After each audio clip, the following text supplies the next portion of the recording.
Shalom, shalom, chers frères et sœurs dans le Seigneur. Je suis le pasteur Charlie Congolo. Nous voici encore dans la présence du Seigneur pour l'adorer et pour le glorifier et pour partager la parole de Dieu. Le Seigneur est bon, Dieu a été bon.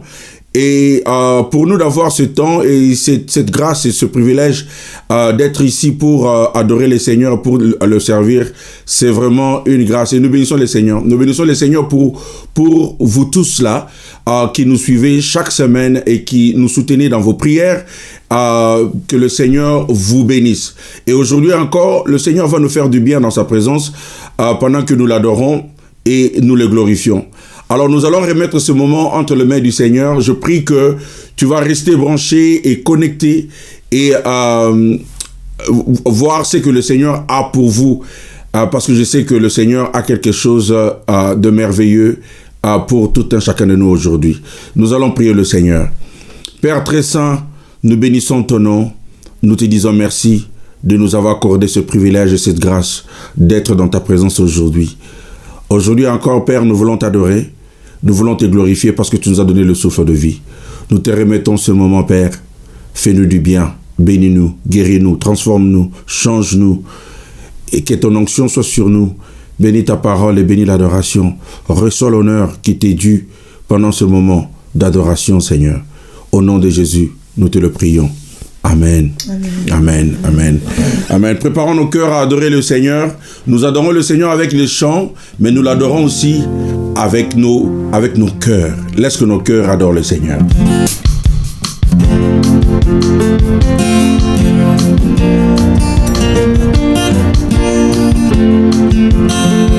Papa, nous sommes dans ta présence. Fais tomber ta pluie, qu'elle envahisse nos vies. C'est cela notre prière, alors que nous t'adorons, pendant que nous t'adorons, Seigneur. Papa, nous sommes dans ta présence. Fais tomber, oh, ta pluie, qu'elle envahisse ma vie. Papa, nous sommes dans ta présence. Fais tomber, oh, ta pluie, qu'elle envahisse ma vie. Papa, nous sommes dans ta présence. Fais tomber, oh, ta pluie, qu'elle envahisse ma vie. Papa, nous sommes dans ta présence. Fais tomber, oh, ta pluie, qu'elle envahisse ma vie. Ouvre tes écluses en abondance. Fais tomber ta pluie sur ma vie. Ouvre tes écluses en abondance. Fais tomber ta pluie sur ma vie. Papa, Papa, oh.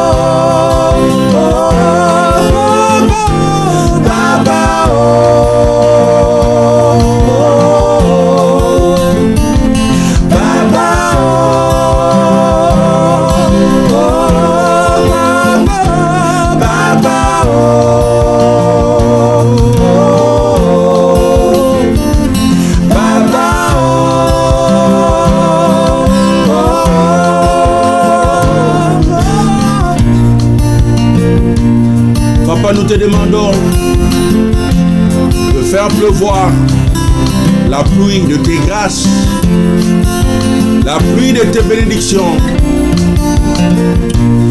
la pluie de ta présence au milieu de nous, là où nous sommes, Seigneur. Dépose sur nous de ta présence, de ton feu, de ta gloire, de ta main. Alléluia.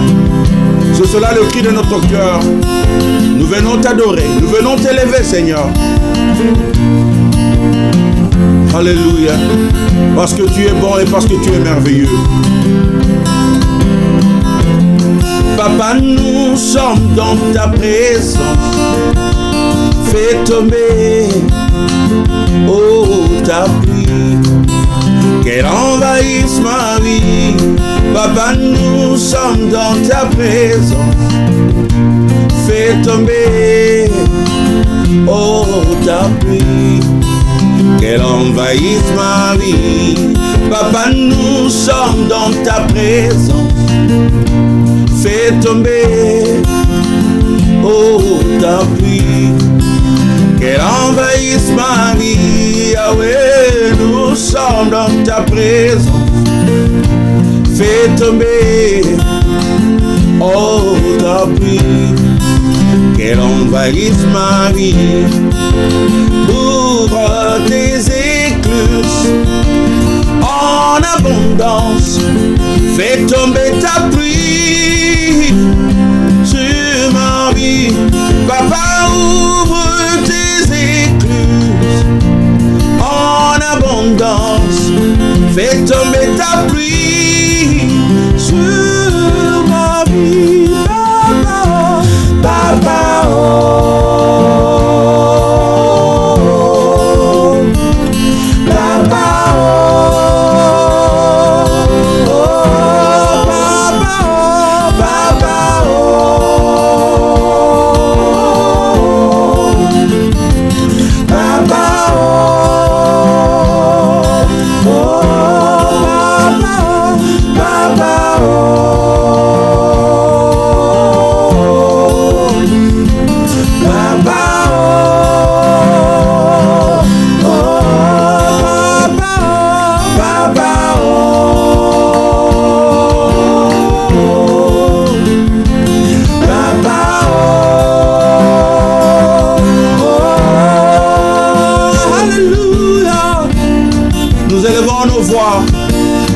Vers notre Père, notre Dieu, et élevons l'adoration et la louange de nos bouches, les paroles de nos cœurs qui confessent son nom. Alléluia. Seigneur, nous venons te bénir. Nous venons t'exalter, oh Dieu, le Dieu qui règne à jamais. Mon cœur vient t'adorer, et mon âme vient t'exalter, oh Dieu, pour tous tes bienfaits dans nos vies, pour tout ce que tu fais dans notre vie, Seigneur. Tu fais des miracles. Que pourrions-nous te donner si ce n'est ce moment d'adoration, si ce n'est ce moment de louange? Reçois l'honneur, reçois l'adoration qui t'est due, Seigneur. Toi qui nous as fait du bien, toi qui nous as changé, toi qui nous bénis, toi qui nous tiens. Alléluia. Sois béni et sois exalté pour tes bontés dans ma vie et ta grâce infinie. Reçois la louange pour tes bontés dans ma vie et ta grâce infinie. Reçois ma louange. 10 000 années peuvent suffire pour te dire merci. Reçois ma louange. 10 000 années peuvent suffire pour te dire merci. Yahweh, reçois ma louange. Toi qui guéris les malades et fais toutes choses à merveille, reçois ma louange. Toi qui connais mon cœur, le Dieu de l'impossible, reçois ma louange. Que pourrais-je t'offrir, ô Jéhovah? Toi qui as fait tant de merveilles pour moi, que pourrais-je t'offrir, ô Jéhovah? toi qui as fait tant de merveilles pour moi. Reçois Seigneur, reçois oh Seigneur, reçois Seigneur, reçois ma louange. Reçois Seigneur, reçois oh Seigneur, reçois Seigneur, reçois ma louange. Toi seul tu es digne, reçois oh Seigneur, reçois Seigneur, reçois ma louange. Nous t'élèvons Jésus, reçois oh Seigneur, reçois Seigneur, reçois ma louange. Alléluia, alléluia. Reçois Seigneur, reçois l'honneur, reçois l'adoration que nous venons t'offrir maintenant. Alléluia. Reçois l'adoration que nous venons t'offrir maintenant, Seigneur. Reçois l'adoration, Seigneur. Toi seul est digne. Toi seul est digne. Toi seul est digne. Et toi seul tu domines dans les cieux, sur la terre et sous la terre. Qui d'autre, Seigneur, pour te monter dans ma vie? Reçois l'honneur, reçois l'adoration, reçois la louange. Pour toutes tes bénédictions dans ma vie.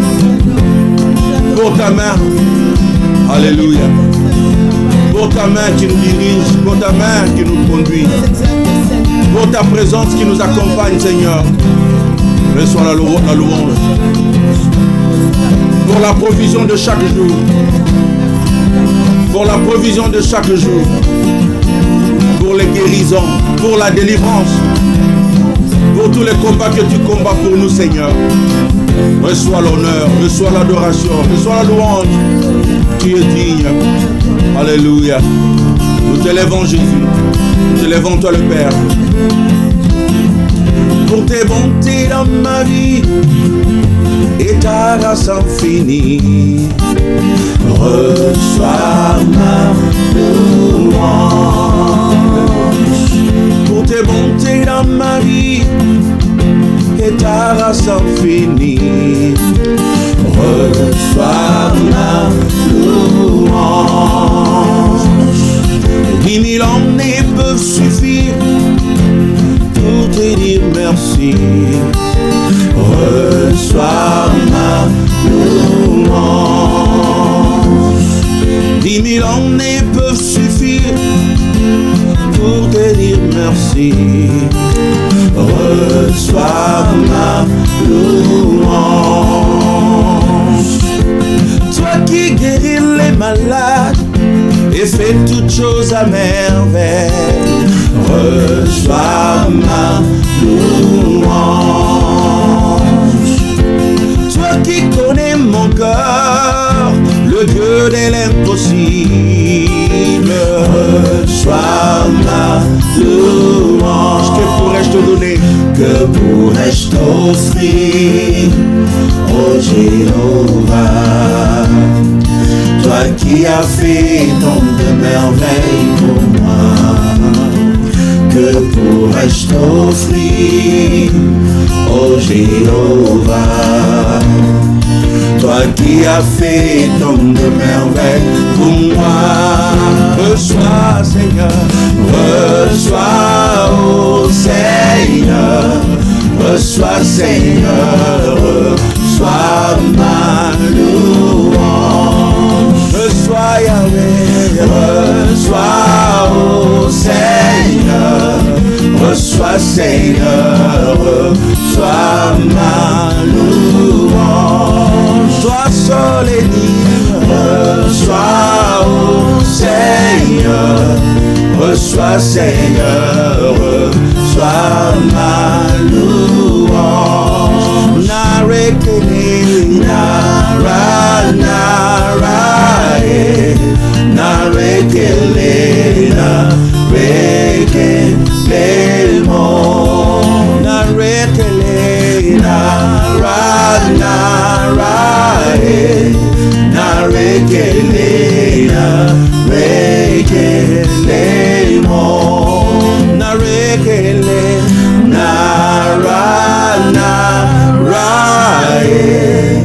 narekele mo, yamba Yahweh,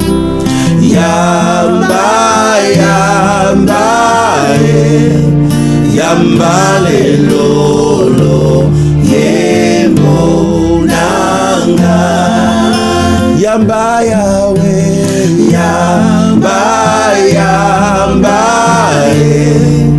yamba lelolo yembo nanga, bisoto yembelino,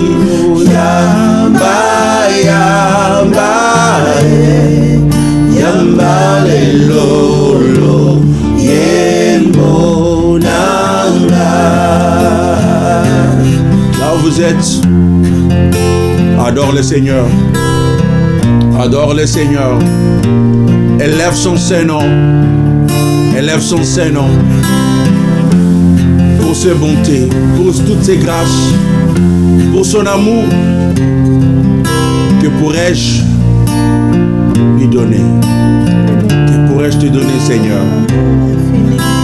Que pourrais-je te donner, Seigneur? Toi seul est digne, Seigneur. Mon âme vient t'adorer. Je viens répandre mon cœur devant toi. Oh, je viens répandre mon cœur devant toi, oh Dieu. Oh Dieu. Oh Dieu. Pour ta main puissante qui me conduit, pour ta main puissante qui me relève quand je tombe, pour ta main puissante, oh Dieu, qui me soulève, pour ta main puissante qui me donne la force quand je suis faible. Oh, je bénis ton nom, parce que tu nous as comblés de toutes sortes de bénédictions dans les cieux. Reçois, Seigneur, reçois l'adoration qui t'est due.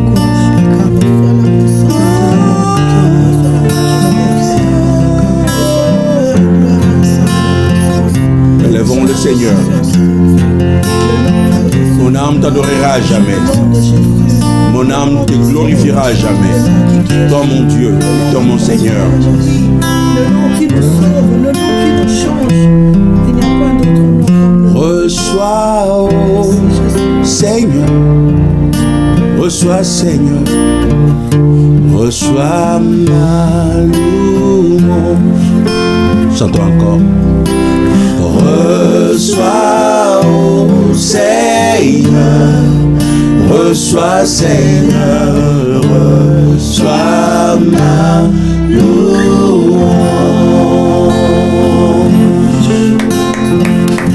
Jésus, tu as le plus beau nom de tous. Jésus, tu m'entends lorsque je t'appelle. Jésus, tu me relèves quand je tombe. Tu as le plus beau nom, le plus beau nom de tous.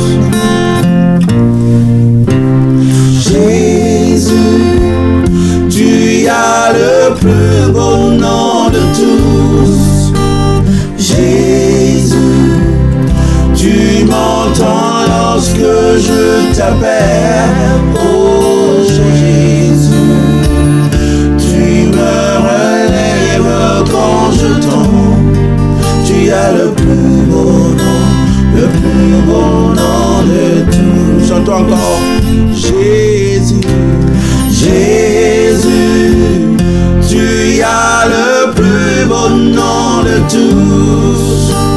Jésus, tu m'entends lorsque je t'appelle, oh Jésus. Tu me relèves quand je tombe. Tu as le plus beau nom, le plus beau nom de tous. Jésus a le plus beau nom de tous. Il a le nom le plus puissant. Il nous relève lorsque nous tombons. Il nous donne la force lorsque nous sommes faibles. Il remplit notre coupe lorsque nous sommes à sec. Il pourvoit nos besoins.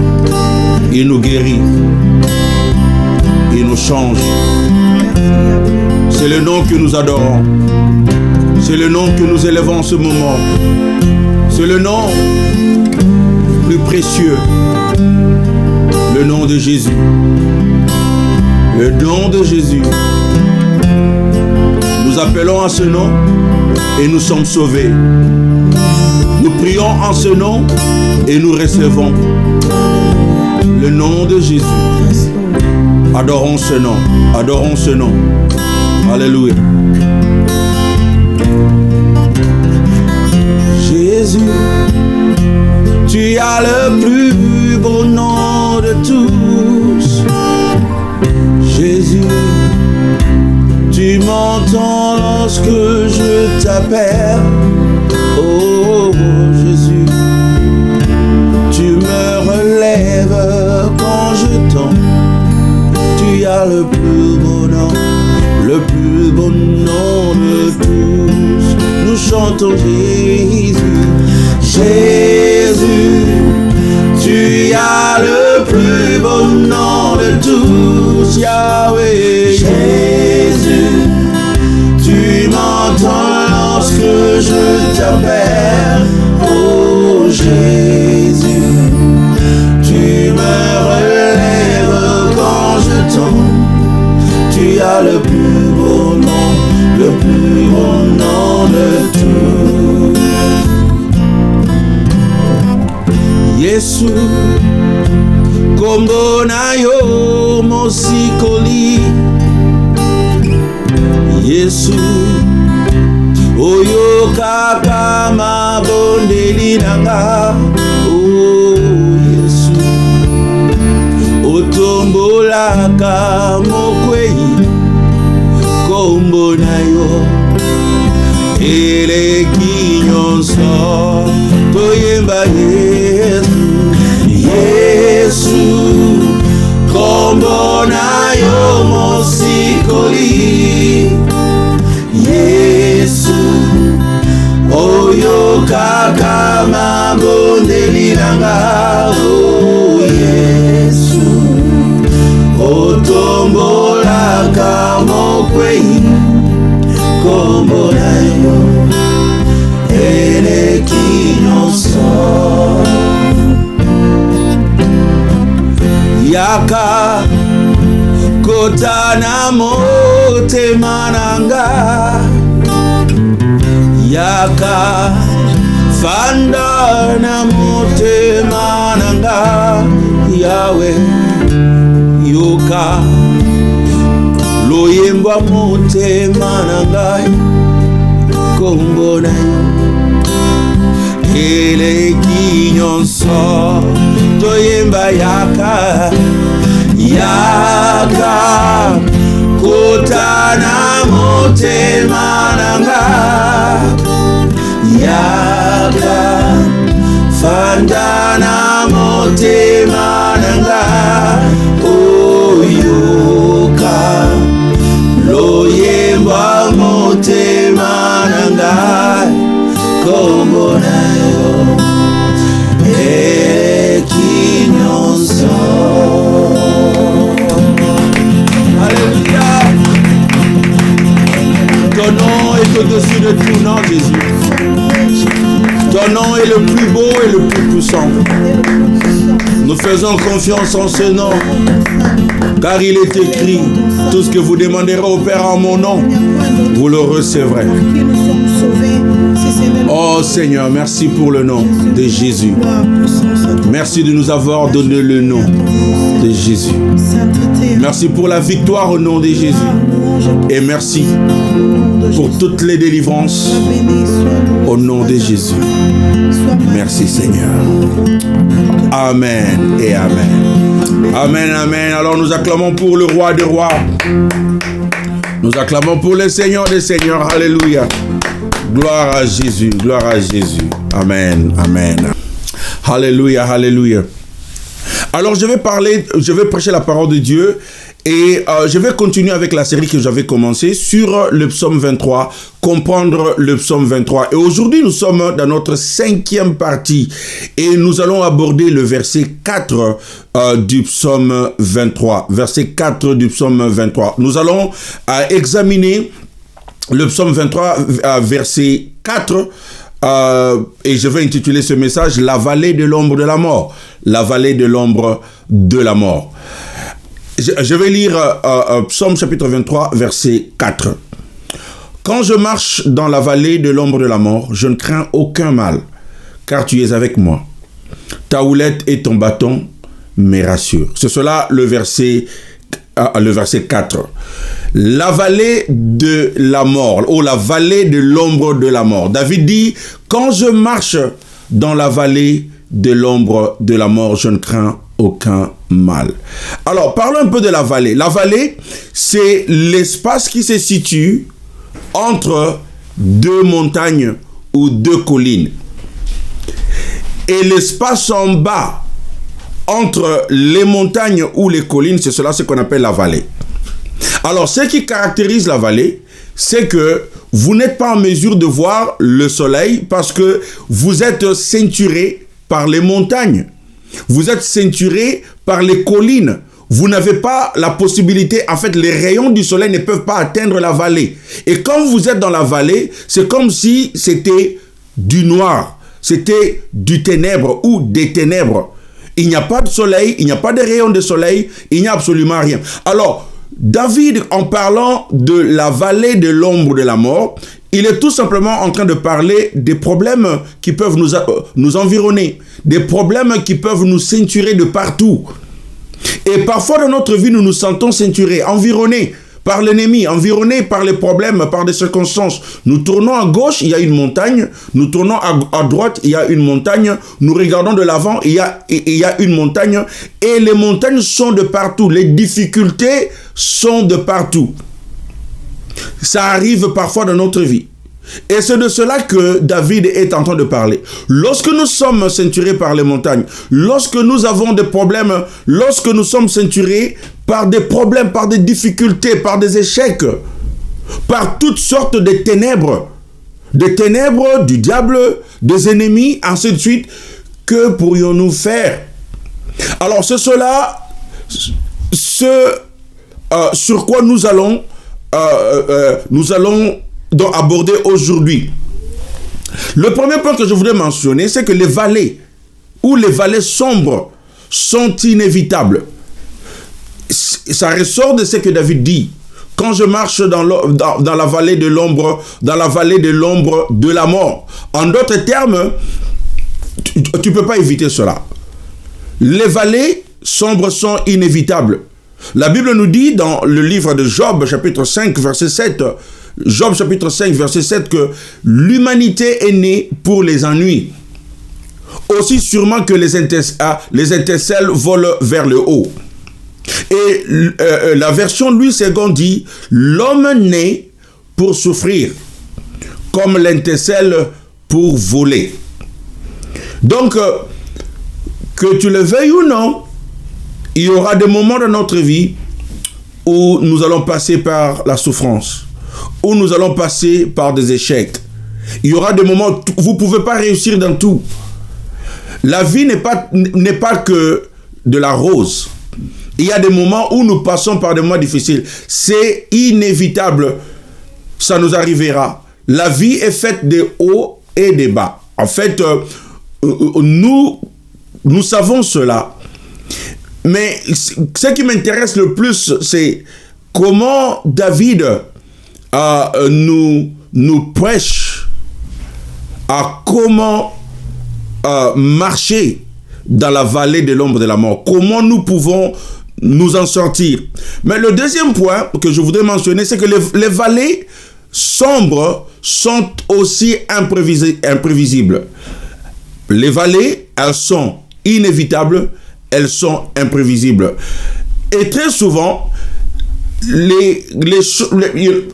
ce qui devrait arriver, souvent ça arrive à un moment donné où ça ne devrait pas arriver. Et par exemple, avoir une crevaison au moment où on ne devrait pas avoir une crevaison. On est en train de faire un voyage et puis tout d'un coup, on a une crevaison. Alors qu'en temps normal, on n'a pas ce problème-là.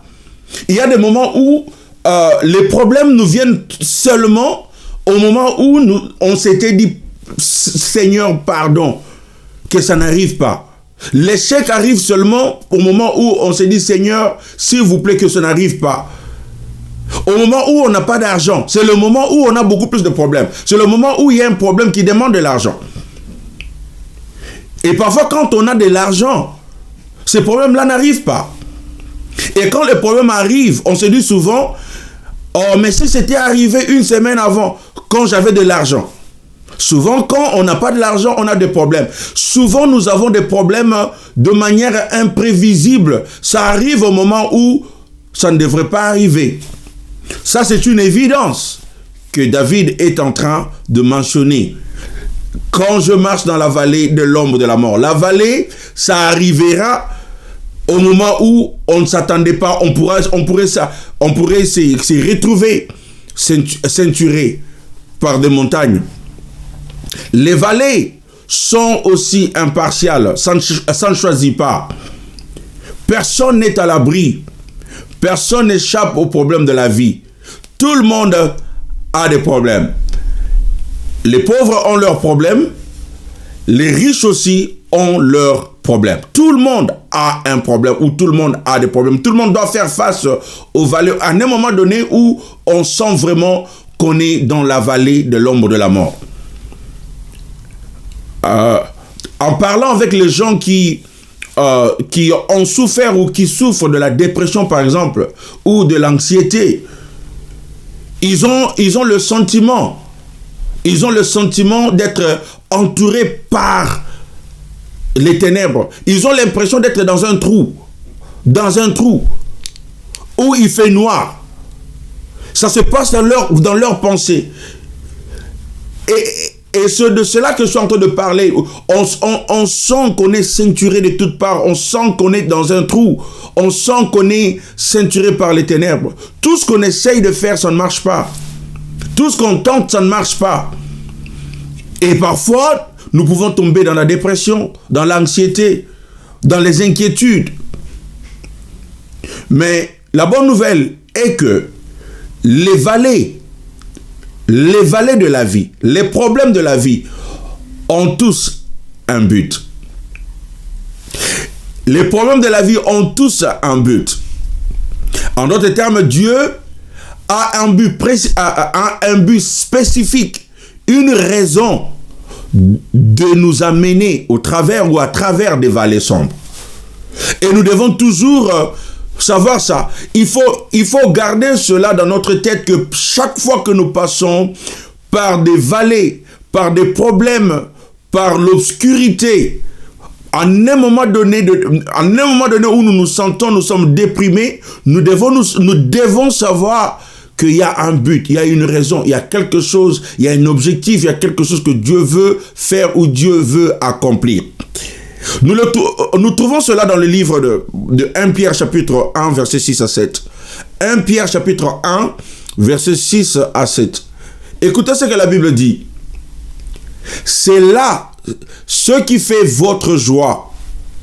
Quoique maintenant, puisqu'il le faut, vous soyez attristés pour un peu de temps par diverses épreuves, afin que l'épreuve de votre foi, plus précieuse que l'or périssable, qui cependant est éprouvé par le feu, ait pour résultat la louange, la gloire et l'honneur lorsque Jésus-Christ apparaîtra. Ce verset nous dit deux choses principales. La première des choses, c'est que chaque problème a un but. Les petits problèmes ou les gros problèmes ont tous un but. Ils sont là pour nous aider. Ils sont là pour nous façonner. C'est vrai que lorsqu'on est en train de passer par des problèmes, lorsqu'on est en train de passer par des difficultés, nous ne nous rendons pas toujours compte que ces problèmes sont là pour nous façonner, pour nous changer, pour nous faire du bien, parce que ça fait d'abord mal. Mais comme l'apôtre Pierre le dit, on ne peut pas éprouver l'or sans le feu.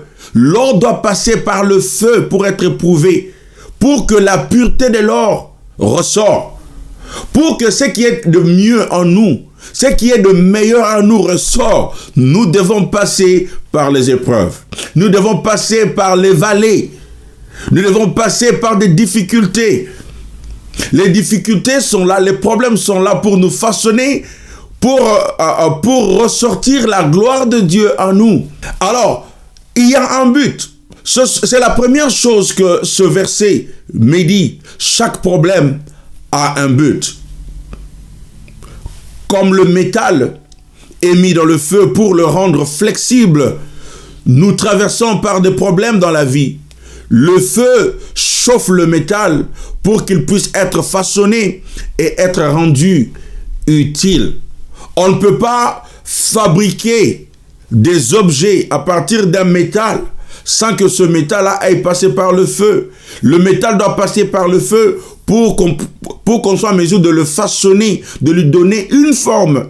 Alors, Dieu pour nous donner une forme, Dieu pour nous changer, Dieu pour nous façonner, Dieu pour nous amener à notre destinée, il permet à ce que les problèmes nous façonnent. Les problèmes sont le feu de la vie et le feu dont l'or a besoin pour faire ressortir le côté pur de l'or. Alors mes frères et sœurs, si nous sommes en train de passer par des difficultés, si nous sommes en train de passer par des moments difficiles, si nous sommes en train de passer par la vallée, vous avez perdu quelque chose, vous avez perdu quelqu'un, il y a quelque chose, il y a un but, il y a quelque chose que le Seigneur essaie d'accomplir dans votre vie. On doit toujours se demander, Seigneur, qu'est-ce que tu veux accomplir dans ma vie? Un bon chrétien ne demande pas à Dieu pourquoi moi seulement. Parce que si tu demandes à Dieu pourquoi moi, Dieu peut te rétorquer, mais pourquoi pas toi? Pourquoi seulement l'autre? Quand on dit souvent, pourquoi moi Seigneur, pourquoi ça arrive à moi? Donc vous souhaitez que ça arrive à quelqu'un d'autre. Mais pourquoi pas toi alors? Parce que ce quelqu'un d'autre aussi peut se demander, Seigneur, mais pourquoi moi? Pourquoi moi seulement? Non, pourquoi toi? Parce que le Seigneur va accomplir quelque chose de bon dans votre vie. Ça fait mal, ça fera mal lorsqu'il y a le feu pour rendre le métal flexible. Ça fait mal. Ça fait mal. Ça fait mal. Mais le Seigneur est en train de nous façonner. Il est en train de nous changer. Il est en train de faire de nous ce qu'il a toujours voulu que nous soyons. Alors nous allons passer par le feu.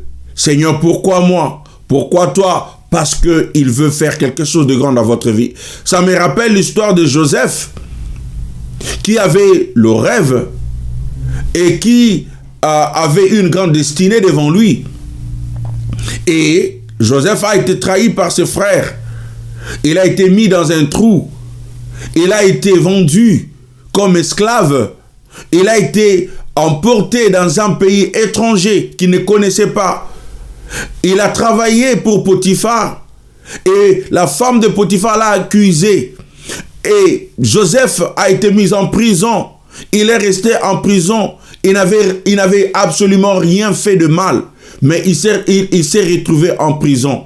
Et je me mets à sa place. Si tu étais Joseph, comment tu réagirais? Comment tu allais réagir à sa place? Beaucoup de nous vont accuser Dieu d'être injuste. Seigneur, je te prie, Seigneur, je suis honnête dans mes affaires, mais regarde ce qui m'arrive, les gens qui ne prient même pas, regarde leur vie, regarde ce qu'ils font, ils avancent, mais moi je me retrouve en prison, moi j'ai tout perdu, j'ai perdu ma famille, je ne connais même pas là où ma famille se retrouve, et même la femme de Potiphar, Seigneur, je pouvais bien faire du mal, je pouvais bien péché avec elle, mais Seigneur, je n'ai pas péché avec elle parce que j'étais obéi et Seigneur, tu ne m'as pas protégé, tu as permis à ce que je sois en prison. Mais il passait par le feu Parce que Dieu avait quelque chose de grand dans sa vie. Je suis en train de dire ici à quelqu'un que Dieu a quelque chose de grand d'accomplir dans votre vie.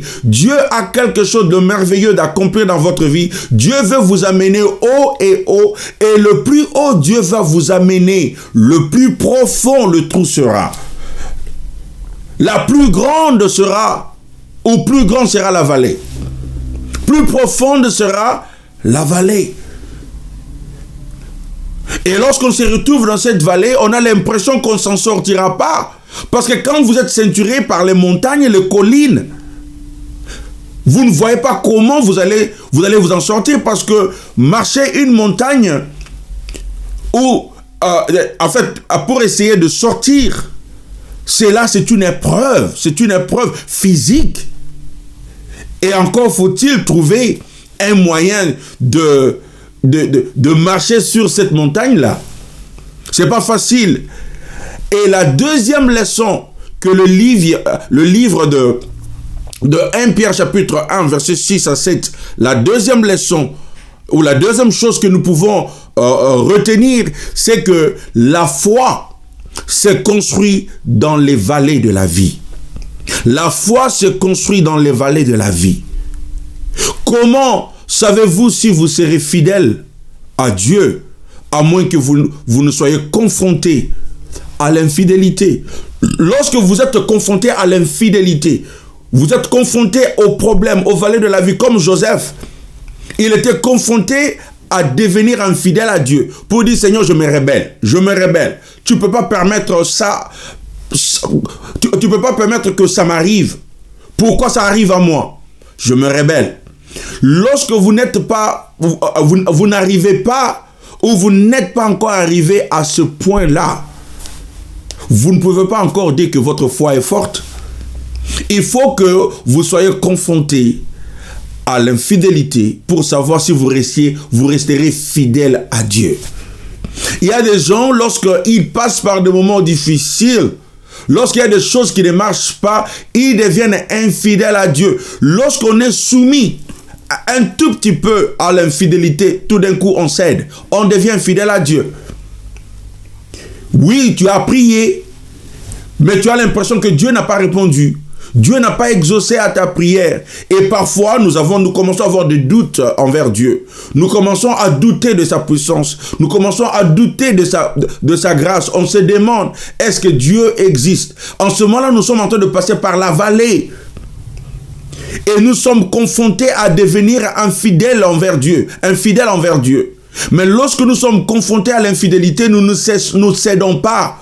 Nous ne cédons pas. Voilà pourquoi Pierre dit que notre foi s'est construite dans les vallées de la vie. Il n'y a pas de foi jusqu'à ce que vous soyez confrontés à la vallée. Tu ne peux pas te mettre à dire que oh, je crois en Dieu. Je crois en Dieu. Mais si vous croyez en Dieu lorsque tout marche, c'est cela c'est que c'est que le diable a dit à Dieu lorsque la Bible nous parle de l'histoire de Job. Que Dieu lui a demandé: est-ce que tu as vu mon serviteur Job? Il a dit: oui, j'ai vu ton serviteur. Mais tu sais quoi? Il te craint, il te sert, il t'aime, il est fidèle à toi parce que tu lui as tout donné. Mais Dieu a dit: alors je vais permettre à ce que tu le conduises dans la vallée des problèmes, des difficultés. Prends tout, mais ne touche pas à sa vie et vois si il va céder. Et la Bible nous montre dans l'histoire que Job n'a jamais cédé. Même lorsque sa femme est venue lui dire: Job nie Dieu, insulte Dieu et meurt. Il a dit: l'Éternel a donné et l'Éternel a repris. Que le nom de l'Éternel soit glorifié, que le nom de l'Éternel soit loué. Je n'insulterai pas mon Dieu, je ne manquerai pas de louer mon Dieu. Il est Dieu et il est au-dessus de tout et il est souverain. Tout ce qu'il fait est bon, tout ce qu'il fait est droit et je lui ferai toujours confiance dans ma situation, je lui ferai toujours confiance dans ma vallée. Et cela, lorsque nous sommes confrontés au problème, c'est en ce moment-là que notre foi se construit. Il n'y a point de foi, il n'y a pas de foi, il n'y a pas de foi sans des vallées. Sans des vallées. Moi, j'ai vu des gens servir Dieu lorsqu'il y a des gens. Il y a des moments où quelqu'un devrait prêcher ou servir Dieu et il arrive à l'église, il ne trouve personne et il demande où sont les gens. Lorsqu'on est confronté à l'absence, est-ce que nous allons toujours servir Dieu? Lorsque personne ne nous écoute, lorsque personne ne nous répond, lorsque personne ne répond à notre invitation, est-ce que nous allons toujours servir Dieu? Il est facile de croire en Dieu.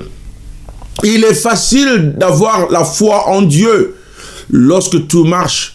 Est-ce que tu peux te lever un matin lorsque tu te sens malade, tu te sens fatigué, mais dire je veux toujours aller servir Dieu? Je veux toujours aller servir Dieu. Dans ma maladie, je louerai le Seigneur. Dans ma faiblesse, je louerai le Seigneur. Parfois, nous allons à l'église, parfois nous allons servir Dieu lorsqu'on sent bien, lorsqu'on est bien. Lorsqu'on a des mauvaises nouvelles, lorsqu'on a un peu de maux de tête, on comprend qu'il y a des moments dans la vie où on est vraiment malade. On est vraiment malade. On ne peut même pas se lever. On ne peut même pas quitter son lit.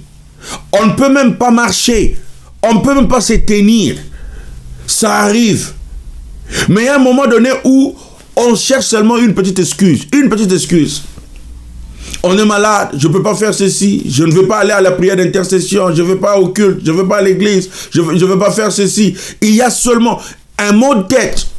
On se réveille un peu fatigué, ça arrive, on est un peu fatigué.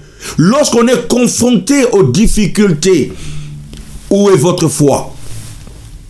Lorsque vous êtes bien portant, ce n'est pas la foi, parce que lorsque vous êtes bien portant et que vous servez Dieu, c'est normal parce que vous êtes bien portant. Ça ne montre absolument rien. Vous ne montrez rien à Dieu. Ce n'est que lorsque vous êtes confronté aux difficultés, mais vous servez toujours Dieu. Dans la vallée, vous servez Dieu. Dans la vallée, vous donnez. Vous n'avez pas assez, mais vous donnez à Dieu. Vous n'avez pas assez, mais vous donnez à Dieu. Vous êtes en train de passer par des épreuves financières, mais vous montrez votre foi, que je crois à ce Dieu qui pourvoit à mes finances. Je n'en ai pas assez, mais je vais donner. Je vais donner. Parce que votre foi se construit dans des problèmes.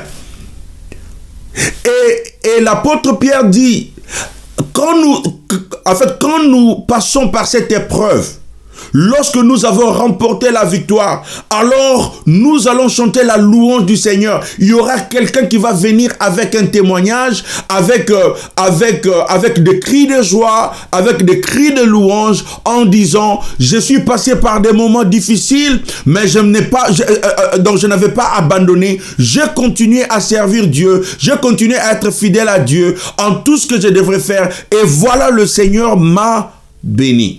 Et voilà, le Seigneur m'a récompensé. Et c'est cela ce qui est arrivé à Joseph 7 ans après avoir passé son temps en prison. Joseph a été récompensé. Il est sorti du prison à la primature, du prison au royaume, du prison à la tête, du prison à la gloire, du prison à la victoire, du prison à la provision. Il y avait la sécheresse partout, mais Joseph avait la provision parce qu'il avait mis sa foi en Dieu malgré les difficultés, malgré la vallée. Il y a un moment donné, lorsque le Seigneur commence à vous bénir, les gens vont regarder et ils vont se demander, mais ça vient d'où? Ça vient d'où? Lorsque vous passez par la vallée, ils ne vous voyaient pas. Ils ne vous voyaient pas. Quand vous étiez dans la vallée, au milieu des deux montagnes, ils ne vous voyaient pas. Et eux, ils étaient là, au-dessus. Ils étaient là au-dessus. Vous avez disparu, ils ne vous voient pas. Et tout d'un coup, ils voient le Seigneur en train de vous bénir. Vous savez pourquoi? Parce que vous étiez restés fidèles à Dieu. Comment savez-vous combien vous avez d'endurance, à moins que vous ayez à affronter des moments difficiles? Comment savez-vous si vous pouvez faire confiance à Dieu dans les moments difficiles, à moins que vous ne traversiez des moments difficiles? Le but de Dieu dans notre vie, ce n'est pas de nous mettre à l'aise. Son objectif principal est de construire la foi en nous. De construire la foi en nous. Et ça, c'est très important, mes frères et sœurs. Parfois, nous pouvons penser, un bon parent, il va faire quelque chose qu'il sait qu'il va bénir son enfant, son fils, sa fille, à long terme. Pas à court terme.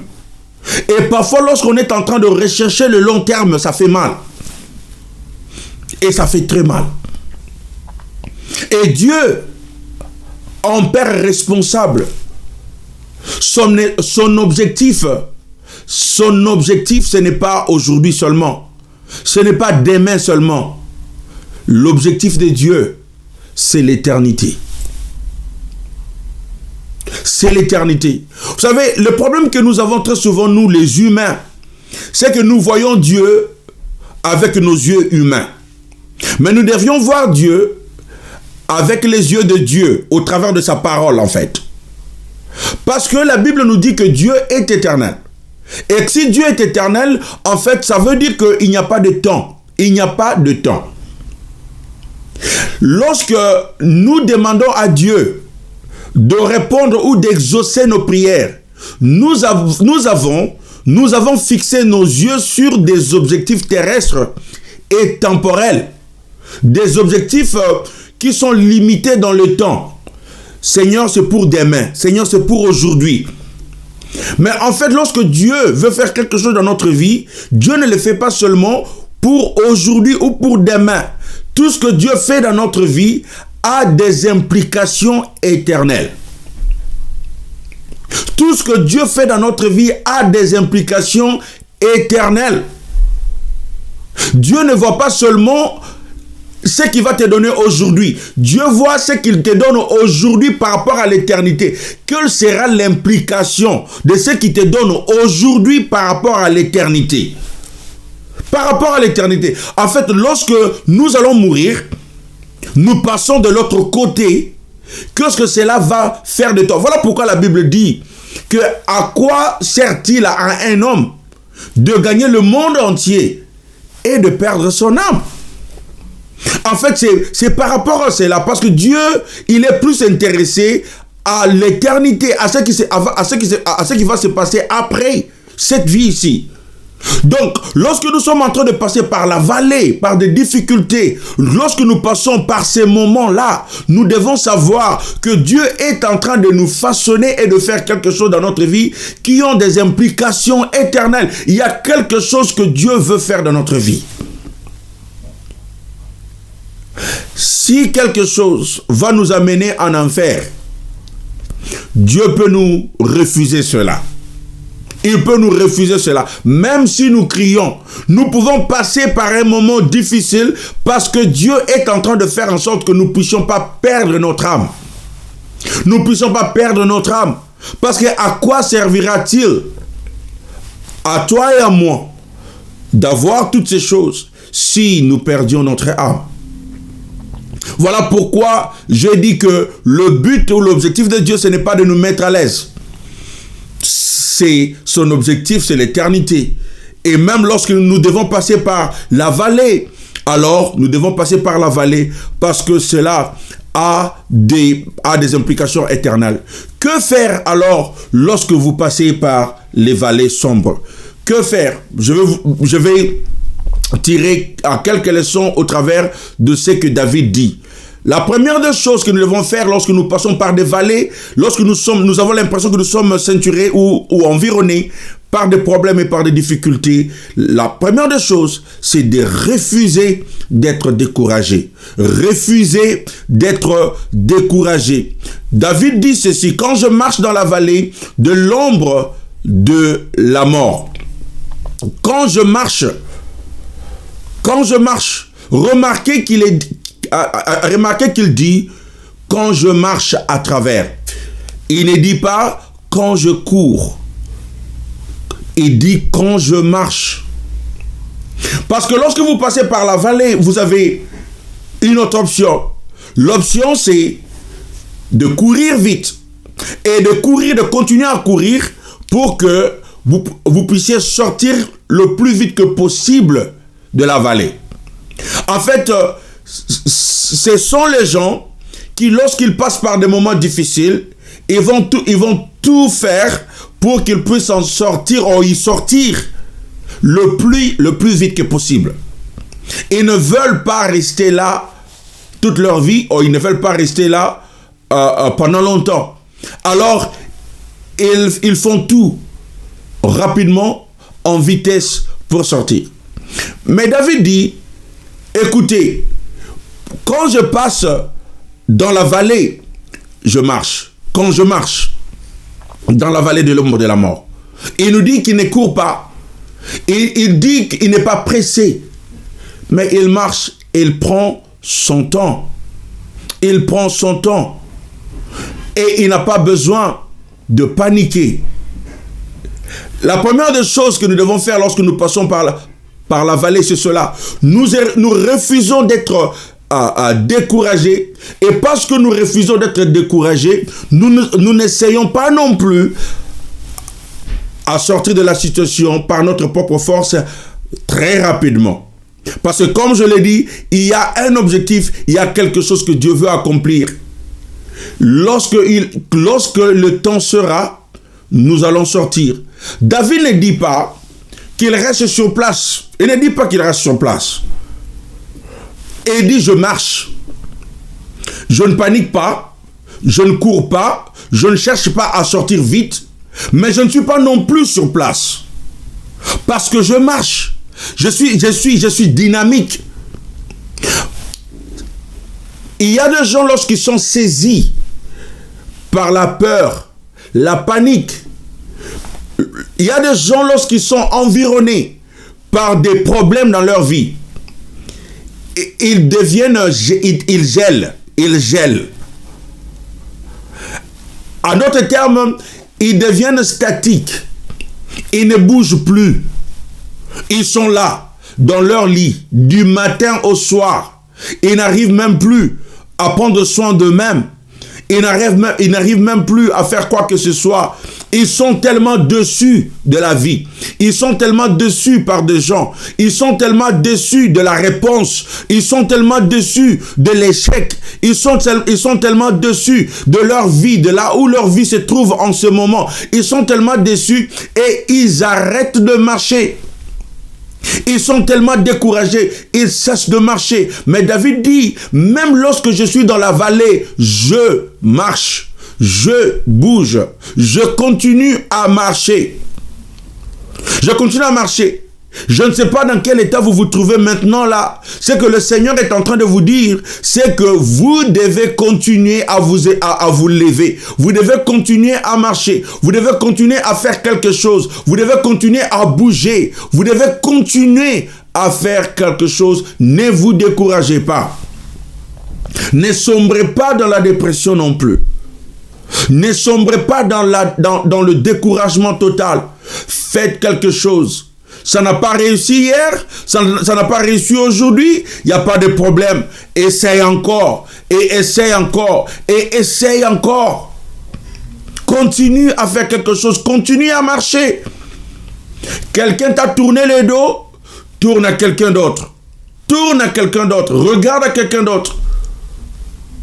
Un travail ou un boss, un emploi, vous a tourné le dos, cherche un autre. Continuez à bouger.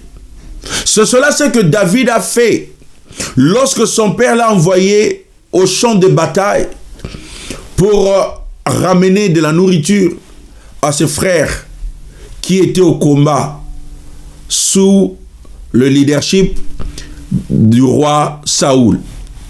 Lorsque David est arrivé, il demande à son frère, qu'est-ce qui se passe ici? Son frère lui dit, mais écoute, toi tu es seulement un enfant, qu'est-ce que tu fais ici au champ de bataille?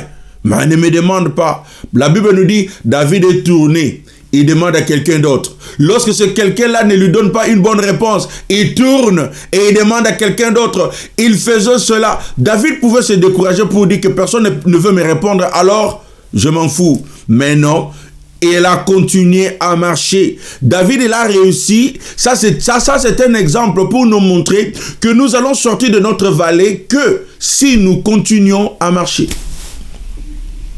Nous allons sortir de la vallée que si nous continuons à marcher. Si nous arrêtons de marcher, nous ne pouvons pas sortir de la vallée.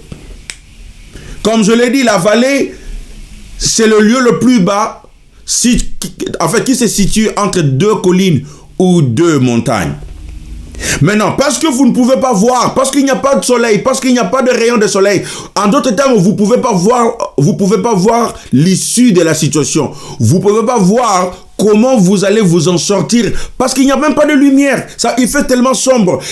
C'est dans cet état parfois où nous pouvons nous retrouver, où nous ne savons pas comment nous allons nous en sortir. L'air, ça va venir d'où? Ça va changer comment?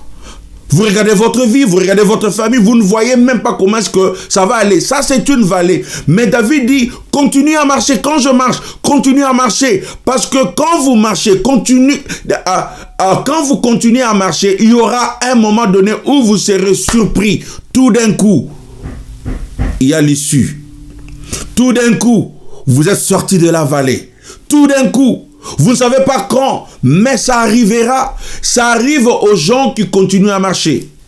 Ça arrive aux gens qui continuent à marcher, qui continuent à chercher, qui continuent à frapper, qui continuent à demander, qui continuent à s'élever. Chaque matin, ils continuent à s'élever, à servir Dieu. Ça ne marche pas, ils continuent à servir Dieu. Peut-être que vous êtes même dans cette vallée-là à cause de votre église. À cause de votre église. Vous dites que je suis dans cette situation à cause de mon église. Et vous avez tout abandonné. Vous êtes découragé. Dieu dit continue à marcher. Continue à marcher. Continue à marcher. Continue à faire quelque chose. Continue à prier. Continue à servir Dieu. Et avant que tu le saches, voilà, tu es sorti de la vallée. Tu es sorti de la vallée. Avant que tu le saches, et voilà, il y a la lumière. Il y a les rayons du soleil. Vous êtes sorti de la vallée. Ne vous découragez pas. Continuez à marcher. David dit, je marche. Continuons à marcher. Continuons à tenter. Ça n'a pas réussi hier. Tente encore. Tente encore. Et la deuxième chose de faire quand nous sommes dans la vallée, David dit, je ne crains aucun mal. Nous ne devons pas céder à la peur. Il a dit, je le ferai avec l'aide de Dieu. Je n'aurai pas peur. Je n'aurai pas peur. Pourquoi? Je n'aurai pas peur parce que Dieu est avec moi. Je veux te dire que Dieu est avec toi. Dieu est avec vous. Dieu est avec nous. Dieu marche avec nous. Même lorsque nous sommes dans la vallée, Dieu n'est pas absent. Dieu est avec nous dans la vallée. Nous devons croire cela. Nous devons accepter cela par la foi que Dieu est avec moi. Voilà pourquoi David avait dit que même lorsque je marche dans la vallée de l'ombre de la mort, je ne crains aucun mal car tu es avec moi. Je n'ai pas de peur parce que Dieu, tu es avec moi. Parce que le Seigneur est avec vous. Je prie aujourd'hui que le Seigneur fasse en sorte que vous soyez conscients de sa présence autour de vous. Vous ne serez jamais seul. Vous ne serez jamais seul. Parce que c'est ça ce que Jésus a dit. Jésus a dit que je ne vous délaisserai point, je ne vous abandonnerai point. Le problème très souvent que nous avons lorsque nous passons par la vallée, c'est le problème d'attitude. C'est le problème d'attitude. C'est le problème de comportement. Lorsque nous sommes ceinturés par des problèmes, nous nous décourageons. Ça, c'est une attitude. Nous adoptons un comportement qui ne nous aide pas à sortir de la vallée des problèmes. La Bible nous dit que réjouissez-vous toujours. Même dans la vallée, on se réjouit. Même dans la vallée, on danse. Même dans la vallée, on glorifie le Seigneur. Même dans la vallée, on chante les chants de louange. Même dans la vallée, on continue à glorifier le Seigneur. Lorsque ça va mal, lorsqu'on est ceinturé par beaucoup de choses, par de mauvaises nouvelles, mettez de la musique chrétienne. Mettez de la musique chrétienne. Ne mettez pas de musique qui vous font pleurer, mais mettez la musique qui glorifie le Seigneur, qui élève le nom du Seigneur. Glorifie le Seigneur. Ça, c'est une attitude. Vous adoptez une attitude de louange et d'adoration dans la vallée. Pourquoi? Parce que vous savez que Dieu est avec vous. Et je vous dis ceci, lorsque vous chantez les louanges du Seigneur dans la vallée, et tout d'un coup, vous allez sentir dans votre esprit la présence du Seigneur à vos côtés. Parce qu'il siège au milieu des louanges et d'adoration de son peuple. Dieu est avec nous. Dieu marchera avec nous. C'est ce que Jésus a dit dans Matthieu chapitre 28, verset 20. Et voici, je suis avec vous tous les jours jusqu'à la fin du monde. Et la dernière des choses que je voudrais mentionner, à savoir, c'est que David est en train de parler de l'ombre de la mort. Quand je marche dans la vallée de l'ombre de la mort, et ne parle pas de la chose réelle, il parle de l'ombre. Il parle de l'ombre. Les ombres ou l'ombre est toujours plus grande que la réalité. Lorsque vous voyez votre ombre sur le sol, par rapport aux rayons du soleil, souvent votre ombre est plus grande que la réalité. Alors nous devons savoir que très souvent, nous avons l'impression que nos problèmes sont plus grands que notre Dieu. C'est de l'ombre. Vous devez savoir que votre Dieu est plus grand que vos problèmes. Vous devez toujours savoir cela. La peur est toujours plus grande que les problèmes auxquels vous faites face. L'ombre ne peut pas vous blesser. L'ombre ne peut pas vous tuer. L'ombre de la mort. Tout ce que nous voyons, Dieu veut que tu saches vos problèmes, vos difficultés, vos circonstances sont des ombres, ne sont pas des réalités. La réalité, ça se trouve en Dieu. Ce que nous voyons avec nos yeux, ce n'est pas de la réalité. C'est pourquoi la Bible dit, mon juste vivra par la foi. Mon juste vivra par la foi. Nous marchons par la foi, non selon la vue. Parce que la vue ne vous donne pas la réalité. La vue vous montre de l'ombre. La réalité se trouve en Dieu.